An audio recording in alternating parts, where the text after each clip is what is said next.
Hello नमस्ते। आज चाहिँ हामी बज्रबाराई मन्दिरको दर्शन गर्न गइरहेका छौँ। छापागाउँ जाने बाटोमा पर्दो रहेछ।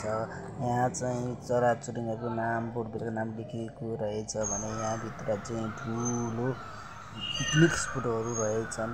शनिबार मात्र हुन्छ होला, आज चाहिँ खासै छैन। यहाँभित्र चाहिँ विभिन्न बोटबिरुवाहरू, विभिन्न प्रकारका धेरै प्रकारका बोटबिरुवाहरू, जङ्गली चराचुरुङ्गीहरू, साथै चराचुरुङ्गीको आवाजले मनै आनन्दित बनाउने रहेछ भने जङ्गलको बिचमा चाहिँ मन्दिर पनि एकदम रमणीय,